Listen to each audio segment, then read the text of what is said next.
าดูไปดูมาเตะเข้าไปจิ้มไข่เลยมันจะมาโดนจะไปเอายาเขาได้อันนี้คือยายเนี่ยเป็นแม่ของแม่เลือดมันจะเข้มข้นอยู่อย่างผมนี่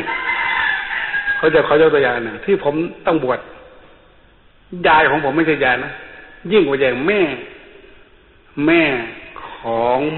ของพ่ออีกทีหนึ่งอย่างเข้มข้นเขาเรียกว่าทวดเนาะทวดผมเนี่ยเข้มข้นอายุ36 ปีผัวละแกตายแกเลี้ยงลูก3 คนไถนาไถนาเองไถนาแล้วก็ก่อนที่จะไถนาก็ไถเองคาดเองแล้วถอนกล้าไปดำเองไม่เอาใครมาช่วยแกเป็นแม่ไม้ผัวแกตายแต่แกเก่งมากเอาลูกกินนมดีๆก่อนลูกหลับพอลูกหลับเอาผ้าพันเหมือนห่อส้มเหมือนพันข้าวต้มเอาผ้าพันดีๆเอาใส่เปรย์ลงไปไถนาลูกร้องให้ก็ร้องเลยตรงนั้นแกก็ไถนาไปเขาถามว่าลูกมึงหายแล้วไปเอาลูกมาให้อีหลานมึงยังมึงไถนาอยู่ไปหายมันออกกำลังกายมาไม่ออกกำลังกายที่ปวดเขาไปเบิ่งโอ้อีแก้วเนี่ยว่าแก้วเรียกรู้ว่าคือมูสักทั่วของผมบรรพบุรุษของผมเนี่ยเป็นยวนไปเวียดนามเขานี่มันรุ่น 3รุ่นเดินสมัยนั้นรัชกาลที่ 5อย่าเอาคนเป็นทาสคนไทยนี่ขี่เรือไปหาไล่จับคนประเทศอื่นมาขายทาสบ้านของบรรพบุรุษของมันอยู่ริมทะเลจีนใต้นี่เมืองไซงอนนะเมืองฟูซุนเนี่ยทีนี้มันเป็นโฮจิมินห์ซิตี้แต่วันนี้เป็นต้นไปนะไปเฝ้าป่าอ้อยไปปลูกอ้อย2 พี่น้องเป็นผู้ยังเล็กอยู่เขาขี่เรือสำเภานะแต่ว่าเอาหีบไม้ใหญ่ๆไล่จับเด็กตามป่าอ้อยไล่จับแล้วเอาใส่ลังนั่งเรือทะเลมาขายไล่มาแต่นครศรีธรรมราชขึ้นมาเรื่อยๆมาถึงปากน้องของขายตัวนครศรีธรรมราชเขาใช้เป็นค่าขายต่อขึ้นมาเรื่อยๆมาถึงเมืองอุบลตอนนี้ก็โตเป็นสาวรัชกาลที่ 5ประกาศเลิกทาสนายทาสมีช้างร่ำรวยนะต้นตระกูลทวดของผมเนี่ยก็ร่ำรวยจังฝ่ายคนไทยเนี่ยมีช้างมาหลายเชือกพอเขาประกาศเลิกทาสปั๊บไม่ให้มีทาสราชการที่ 5ไม่ให้มีทาสไม่ให้คนใช้เป็นทาสถ้าจะใช้ต่อไปต้องจ้างปล่อยจากทาสนายทาสก็เสียดายทาสแกเป็นสาวแล้วเลยเอาไปทำเมียซะเลยนะได้ลูกมา3 คนก็ตายทวดก็ตายทีนี้ยายทวดผมก็เลยไม่มีผัวใหม่ใจเด็ดนะเลี้ยงลูก3 คนให้โตไถนาเองดำนาเองต่อสู้ชีวิตมากลูกเนี่ยเอาผ้ามาพันมันแน่นๆเหมือนข้าวต้มเนี่ยถ้ามันกินนอนอินมันนอนเราก็พันซะก่อนแล้วเอาเสร็จเปย์แล้วไปไถนาคอยฟังเสียงลูกถ้ามันร้องไห้ก็ไม่เป็นไรข้าให้มาร้องให้มาก็ขึ้นมาคนอยู่นานก็ได้เฮ้ยลูกมึงร้องไห้มึงทำไมปล่อยมันร้องไห้มันออกกำลังกายผายปอบเนี่ยมันจะมาตกข้อหักบอคอยพันไว้ดีแล้วคอไว้ดีมันไม่ดีตัวก็ไหนได้แต่ก็ขึ้นมาคลายที่พันออกผ้าพันออกให้กินนมกินอาหารแบบอาบน้ำให้แกทำงานของแกเลี้ยงลูกจนโตแล้วก็บวชเป็นชีนั่งสมาธิทีละ4 วัน 5 วันดูสิใครไปสอนแกผมนี่น่าจะได้สายพันธุ์มาจากนั้นมันเจตังแต่กลุ่มผมจะมีแต่คนบวชพ่อผมก็บวชจนตายนี่ยายนะไม่ใช่แม่นะที่ว่าจะดูวัวให้ดูหาจะดูให้ดูแม่จะดูให้แน่ต้องดูถึงใหญ่แต่นี่มันสวัสดิ์จะดูให้แน่ต้องแก้พาดูแววคนในไหนเขาพูดอย่างนี้คนทางอุทัยธานีเลย126 ปีอายุยืนมากบวชเป็นชีกินแต่อาหารเจผมไม่รู้จะว่าอาหารเจกินแต่แตงโมนั่นสมาธิต้องแตงโมผ่าครึ่งเวลาหิวออกมาจากสมาธิเอาช้อนตักกับข้าวเหนียวกินแตงโมก็ตั้งไว้ตรงนี้ทีนี้มีตัวแมลงเล็กตัวแดงๆมาตอมแตงโมแมงตัวแดงเหมือนตัวแมงบีมาตอมเขามาลักกินนึกว่าแกไปเห็นแกนั่งสมาธิอยู่เวลาแกหิววันใหม่แกก็ออกมาเอาข้าวจะมากินแตงโมเห็นแต่เปลือกผมเดินมันบักดิมันจองหองอะไรกินมะม่วงกูก็เลยแกไปกินแล้วตายแล้วมันแกอายุยืนตั้ง126 ปีนะทำกระโหลกตั้งหลายกระโหลกมันดอก ผุแกไม่ตายทุกทีใครสอนแกสมาธิของไม่รู้บางทีแกนั่ง4,500 บาทไม่รู้ไปไหนนั่งตะมอกตรงนั้นบุญอยู่ที่บ้านนะไม่ได้อยู่ในวัดพอถึงวันพระอย่างวันนี้พอแกมาตาแกมาพอดีให้หลานไปจุงพาไปรับศีลผมไปจุงผมจุงไปรับศีล18เนี่ยถ้าก็ว่าแกคำเก่าปานาดิปาตาไปถึงอุจจาระมหาชนะตอนเราผมโตแล้วดื้อเนี่ยปลาพาญาไปรับศีลเนี่ยบ่ต้องไปอยู่น้องข่อยได้อยู่ข่อยบอกเจ้ามึงบ่ไปเปิดเพิ่นก็บอกเลยข่อยนี่แล้วปานาดิปาตาไปตรงนี้พ่อก็เลยมาดูคุณยายเธอไม่ยอมรับผมก็ว่าคนเดียวคนหน้ามอตัวแล้วว่าตัวปูดูคุณยายบอกกูไม่พูดกับมึงไม่ได้พระมึงไม่ใช่พระมึงพูดกับมึงพระเขาว่าคนเดียวผมนี้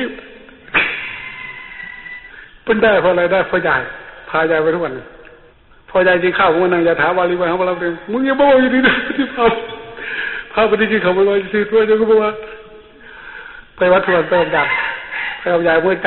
ำนี่มันถ่ายทอดมาวิญญาณนี้เลิกพูดแบบเลิกพูด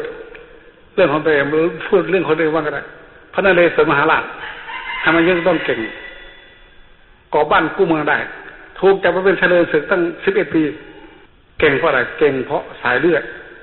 แม่ของท่านเป็นหลานของพระนางศรีสุริโยไทยย่าของท่านเก่งมากสายเทศสารขับช้างไปขัดขวางเมื่อพระสวามีซิ่งทำตอนชนช้างศึกสมัยนั้นช้างมากๆกำลังไล่ตะลุมบอลมาตะบี้ตะบันพระสวามีพระนางศรีสุริโยไทยว่าไม่ไหวเนี่ยสายพระเจ้าข้าศึกษาขี่ช้างไปขัดขวางเลยก็ถูกตัดคอขาจนบังคอช้างเก่งขนาดนั้นผู้หญิงขนาดนั้นตอนหลังมันมีแต่คนอยากได้พระเจ้าชัยเชษฐาธิราชเมืองลาวเวกก็อยากได้ส่งคนไปขอลูกสาวนางศรีสุริโยไทยเพราะ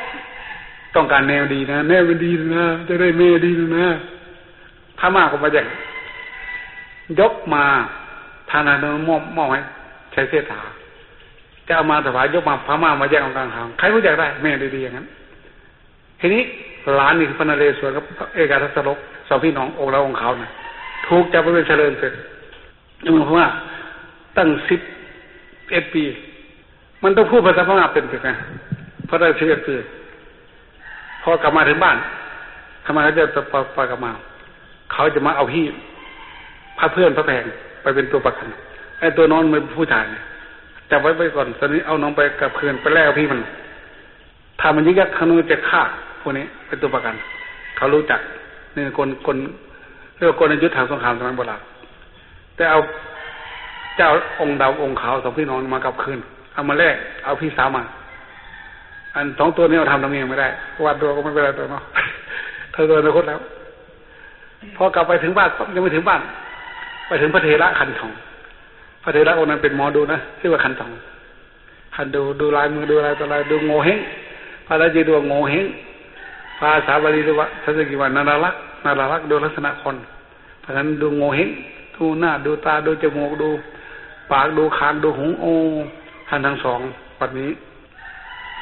ชะตากรรมรุ่งเรืองมากชะตารุ่งเรืองวาสนารุ่งเรืองมากจะต้องได้เป็นอย่างในอุชิวิทยาเดี๋ยวนี้เขากำลังวางแผนจะฆ่าท่านนะท่านอยากกลับไปเลยทำยังไงก็ทำแต่ท่านเดี๋ยวนี้จะต้องชนะท่านทำอะไรท่านจะได้เป็นใหญ่เขาว่าเพียงเท่านั้นแหละปั๊บไม่ไปเลยไม่ไปถึงบ้านเลยไปถึงตำบลหนองสลาตรวจน้ำลมแผ่นดินเลยประกาศอิสรภาพตั้งแต่วันนี้เป็นต้นไปเมืองสยามจะไม่เป็นเมืองขึ้นของพม่าฆ่าเชื้อต่อไปประกาศอิสรภาพบนแผ่นดินที่เมืองแขกไม่รู้ว่าฟ้าดินได้รู้หรือเปล่าประกาศต่อฟ้าตะเกิดชาวบ้านเขาเลี้ยงหมาเลี้ยงช้างตัวเล็กๆเป็นตัวหนึ่งเรียกว่าพระพญาดำรงดาชานุภาพช้างเล็กๆเอาไว้เป็นช้างศึกคือจะกอบกู้แผ่นดินมานานแต่ไม่กล้ามันมีใครเป็นผู้นำก็ว่าถวายให้ทั้ง2 คน2 องค์ก็ได้คนละองค์แล้วยกทัพกับชาวบ้านกลับคืนไปต้อนรับศึกพม่าทางข้าพเจ้าอุปราชก็ยกกำลังตามมาจะมาฆ่าต่างๆแล้วไปยึดเอาที่สาวถ้าเลือดยกทัพกับโชคดีนี่คือสายเลือดยาสายเลือดแม่แมลงเป็นตัวหล่อหลอมเป็นบ่อเกิดก็พอดีมาตัวช้างตัวเล็กๆที่ชาวบ้านแสวงมันกำลังตกมันกำลังย่อย มันกำลังฮึกเหิมมันตกมันตัวเล็กมันกลัวตัวใหญ่นะเกิดพายุสลาตันมาลมพัดตลบมาแต่ทางเมืองพม่าทางเจดีย์สามองค์ทางเมืองกาญลมพัดมามันได้กินเลยได้กินช้างกองทัพพม่าวิ่งเลยวิ่งตลอดไปเลยไปลิบเขามันตกมันกำลังติดสัตว์วิ่งผ่าบองไปโน่นทหารตามไม่ทันทหารจตุบาทตามไม่ทันไปเท่ากับก็ทำการวงล้อมพม่าเลยมันผ่าบองไปเลยพอพายุสงบปั๊บฝุ่นตลบฝนจางมองเห็นเขามหาอุปราชายืนช้างอยู่วีหูจะวาบทำยังไงเก่งนะมีสติมีสมาธินะเราใช้สติมากได้สมาธิมากไม่ข้างขามเวสารัชกรณะพังพร้อมแล้วพอฝนจางมองเห็นช้างเขามหาอุปราชาและช้างของแม่ทัพนางกองทัพยืนเป็นแฝงเป็นวีเลยเขาตัวเองข้าวตัวเล็กๆเขาลูกหมาเนี่ยไปยืนอยู่ต่อหน้าเขาแต่ไม่กลัวหรอกช้างเป็นตกมันว่าไงต้องใช้สติพูดเลยเอาคำพูดนั้นให้มีประโยชน์มีสติมีสมาธิอินเดียตอกแม่เตะตอกแม่แบบตัวแหละต้องพูดเป็นภาษาพม่าบริยูตั้ง10 กว่าปีว่าเป็นยังไงเนาะพระเจ้าพี่จะโมยืนช้างอยู่ใหญ่ไม่ใส่ข้าศึกเข้ามากระทำสงครามยุทธหัตถีให้มารู้แพ้รู้ชนะเยี่ยงผู้ลูกผู้ชายอก3 ศอกชายชาติทหารสงครามยุทธหัตถีครั้งนี้จะเป็นครั้งสุดท้ายจะไม่มีอีกในประวัติศาสตร์มาสิพระเจ้าพี่ว่าอย่างนี้ทางโน้นดึกกลัวอยู่นะกลัวนะเพราะแต่ไปเดินอยู่ด้วยกันก็เล่นผมมาด้วยกันแต่ชกจะต่อยก็สู้องค์ขาวนี่ไม่ได้เอาไก่ไปชนแล้วสู้ไก่ของพระเจ้าพระนเรศวรเราไม่ได้เวลาเอาไก่ไปที่เด็กๆมันเล่นไก่เขาไปเลี้ยงคู่กันก่อนพอให้เล่นไก่อุ้มไก่เอาไก่ไปตีกันอันนี้ไก่สยามนะอันนี้ไก่พม่านะจะตีวันนี้มันก็ตีซะละตอนนี้มาเผชิญกันอยู่ในกองทัพไม่อยากมาไปกลัวเว้ยลังเลออกไปแกกลัวจะสู้มาแต่ท้ามันเกิดความพึกเหินให้มันกล้ามันอายทหารอะไรมันจะออกมาแล้วจะชนกันมาสิพระเจ้าพี่ยืนเท้าอยู่ใหญ่สงครามยุทธหัตถีอันนี้จะเป็นครั้งสุดท้ายจะไม่มีในประวัติศาสตร์ยืนอยู่ทำไมมาสิมาชนกันเลยมาดวลเลยตัวทางนั้นก็ใส่ช้างมาเลยช้างมันไม่กลัวช้างหรอกแต่คนมันกลัวคนมันก็ตะลุมกันเลยชนช้างกับฟันกันไอ้ช้างของเรามันตัวเล็กมาสู้เขาไม่ได้เขาแรงดันข้างล่างจะล้มตายไปแล้วฝุ่นตลบมาอีกลมพัดฝุ่นตลบมาตั้งสติอย่างมันฟันกันตะลุมบอลเขาฟันกันจะถูกเพราะว่าเขาชนเนี่ยเขาชนข้างล่างช้างเราจะล้มก็เอียงตัวเพื่อจะเตือนตัวถ้าล้มในกลัวช้างจะทับเขาเอียงตัวก็มาฟันโถมัวขาข้างหนึ่งพระมาลาเบี่ยงขาลมพายุสลายแต่ทำให้ฝนตลบตอนนี้ประวัติศาสตร์ไม่พูดนะผมพูดเองนะอย่าเชื่อนะปรากฏว่าผมเห็นเขาเขียนว่าพระนเรศวรมหาราชทรงใส่สนับเผาคือจุงกระเบนใจแต่พม่ามันใส่ผ้าตรงมันไม่ได้บอกในประวัติศาสตร์ไม่ได้บอกแต่ผมเคยไปเมืองพม่ามาหลายครั้งพม่าใส่ผ้าตรงใช่ไหมลมมันก็พัดแกถ้าลมมันก็ปิ้วเสียมันก็ได้เห็นอะไรต่ออะไรพระเจ้าพี่นั่นไขออกแล้วนี่ก็กลัวที่พวกนี้ตัวนี้ฟื้นหุบแล้วมันหุบไปอันนี้ก็เลยพระขันเงาตัดคอครับสลงช่วยแต่พระบาทไม่ว่าดอกว่าเองเพราะว่าทราบเราจะเห็นปะนี่เก่งเพราะอะไรสายเลือดมาจากแม่จากญาติวันนี้วันพระวันแม่มาจำศีลพวกนี้เป็นแม่จะเป็นแม่วันคนไทยโบราณรูปแม่น้ำเจ้าพระยาลึกลงไปทางโน้นรูปแม่น้ำตาปีนภาคใต้ก็ว่า7 วันเลี้ยงลูกปลูกโพวันที่8อะไรคือโพธิปักขิยธรรมทำเป็นฝักใฝ่ของการตรัสรู้คือพัฒนาปัญญาในวันที่8โพธิคำเดียวเนี่ยปริมาณถึงปัญญาสำหรับการตรัสรู้หรือว่าโพธิญาณการมาจำศีลนี่คือการมาพัฒนาปัญญาโพธิญาณเพื่อจะแจ่มแจ้งให้มันพ้นจากความทุกข์ในวัฏสงสารอีก7 วันครั้งแรกหาอยู่หากินเลยปากเลี้ยงท้องทางด้านเศรษฐกิจ 80-90% ของเวลาของชีวิตเราซึ่งเสียไปกับเศรษฐกิจแต่น่าจะมีอีก 10% จากวันนี้คือวันพระเนี่ยมาจำศีลเขาเวลาที่ว่า7 วันเลี้ยงลูกปลูกโพวันที่8โพธิปักขิยธรรม37 ประการสติปัฏฐาน4 อิทธิบาทสี่อมัตปัตตมประธานสี่อินทรีย์ห้าพละห้าโพชฌงค์เจ็ดมรรคมีองค์แปดรวมมาเป็น37หัวหน้ามันอยู่ตรงไหนหัวหน้ามันอยู่ที่สติปัฏฐานหัวหน้ามันอยู่ที่มรรคมีองค์แปดมรรคมีองค์แปดมันรวมทั้งศีลสมาธิปัญญาสติปัฏฐานมันเป็นตัววิปัสสนาล้วนทีนี้เวลาเรามาจำศีลปั๊บเราเจริญอานาปานสติเจริญธรรมะจะทำสติปัฏฐานได้สิ่งให้บริบูรณ์ถ้าเมื่อสติปัฏฐานนั้นสิ่งบริบูรณ์แล้วโพชฌงค์เจ็ดจะบริบูรณ์นั่นโพชฌงค์โพชะแปลว่าปัญญาเคลื่อนตรัสรู้อังคะองค์ประกอบก็เป็นปัญญาเคลื่อนตรัสรู้เราเจริญอานาปานสติอย่างเดียวแสดงว่าเราปลูกโพที่อย่างท้าสติปัฏฐานแล้วโพชฌงค์เจ็ดก็จะเดินขึ้นและจะเป็นแม่ของวันไม่ใช่วันแม่คนรู้ไหมน้ำของจะเรียกวันนี้ว่าวันศีลคำว่าวันพระมาใหม่เมื่อเราได้รับอิทธิพลการปกครองจากสยามพศ2232สยามยึดอาณาจักรลุ่มแม่น้ำโขงนี้ประเทศลาวทั้งข้างล่างเธอได้จำประสักมาถึงเวียงจันทร์ถึงลมพระบางยึดปีนั้นยึดครองแต่ไม่ได้ปกครองปล่อยให้ปกครองเองและสิ้นปีหนึ่งให้เอาดอกไม้เงินดอกไม้ทองคำไปถวายแสดงความจงรักภักดีอย่างนั้นแต่เขาไม่ได้ปกครองนะเขายึดครองและเจ้านายก็โค่นราชวังต่างๆไม่มีอำนาจไม่มีอำนาจปกครองเขาคล้ายๆว่าปกครองให้ประชาชนปกครองกันแต่เขาจะยึดครองทั้งประเทศแล้วประชาชนปกครองด้วยอะไรปกครองด้วยฮีท12ครอง14ฮีทเป็นระเบียบสังคมครองเป็นระบบชีวิตครองมันจะคำว่าคันลองแห่งชีวิตภาษาไทยภาษาไทยเพราะว่าคันลองแห่งชีวิตคือครองภาษาลาวไม่มีตัวรอกำออกเสียงเป็นตัวคอเราครองคือห้องน้ำร่องแนวดำเนินชีวิตภาษาฝรั่งว่า the way of life เฮ้จารีตหรือว่าฮีตนี่เป็นสิ่งที่สังคมทำร่วมกันเรียกว่าระเบียบสังคมเดือนหนึ่งทำบุญร่วมกันครั้งหนึ่งเดือนหนึ่งทำบุญร่วมกันครั้งหนึ่งในสังคม12 เดือน12 ครั้งเรียกว่าฮี12นั่นเป็นแม่เดือนครั้งหนึ่งจะมีวันแม่เดือนแต่อีก7 วันจะเป็นวันแม่ของเป็นแม่ของวันทุกวันคือวันจำศีลนี่ที่ได้ดีตีโกเล็กโกแรงถึงวันศีลบางพรเป็นเจ้าหัวนั่นนี่ที่พระข้องเน้นที่พระข้องสงเป็นเจ้าหัวเจ้าน้อยเขียนเราตัวฮีดไว้ที่เลยฮอดเมื่อวันพระฮอดเมื่อวันศีลมือดับมือเพ่งแปลคำใช้คำให้ตีกองเด็กกองแรงเป่าเตือนถ้าบ้านให้งูจักมือขลำคำแคะมือศีลมือทำมือเป็นแม่คุณงามความดีทั้งหลายเขียนไว้ชัดอย่างนี้ในคลองวันนี้เป็นแม่วันไม่ใช่วันแม่นะถ้าวันแม่กับวันแม่ของลูกวันแม่ของชาติถ้าแม่วันนั้นแม่ของโลกเลยแม่ของลูกแม่ของโลกแม่ของชาติเลยถ้าวันนี้จะต้องเป็นแม่วันคนที่ท่านจะเรียกวันนี้ว่าวันศีลท่านกำหนดว่าวันศีลเมืองเขมรก็เหมือนกันนะวันผิดนะเมืองกัมพูชาถึงวัน15 ค่ำเขาไม่ทำงานนะเมืองเขมรเขายึด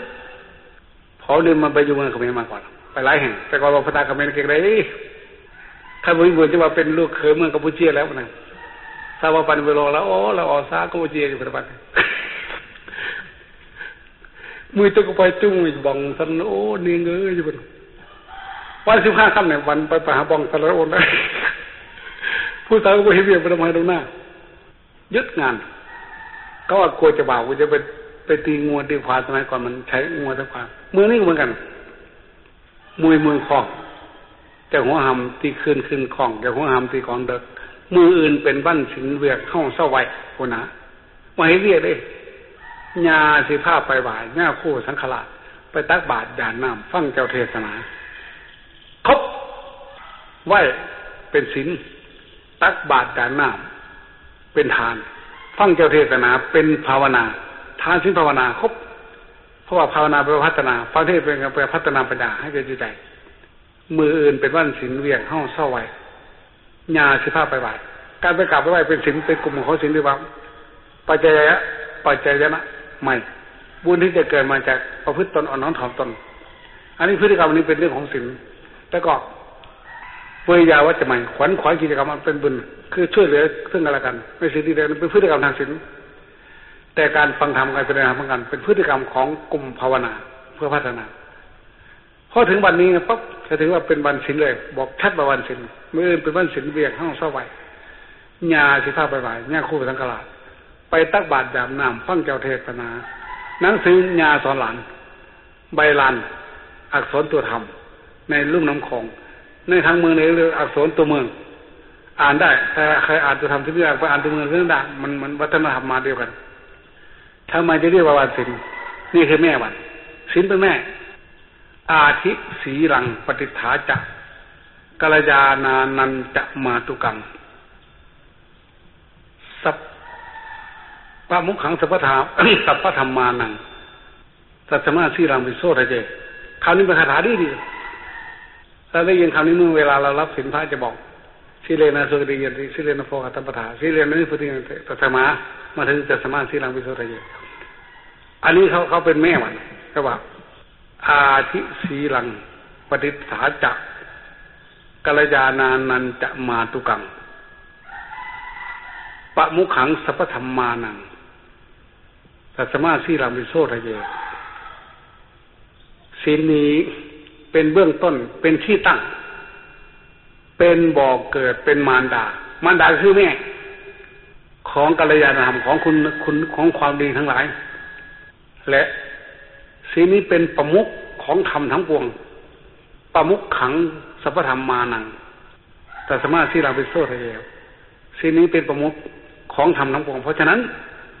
จงชำระศีลของท่านบริสุทธิ์นะนี่พวกนี้มาปฏิบัติตนในแม่วันในวันแม่เลยนี่ใครพูดถึงจะได้ลูกหรือเปล่าไม่ได้ลูกดีใช่ไหมแก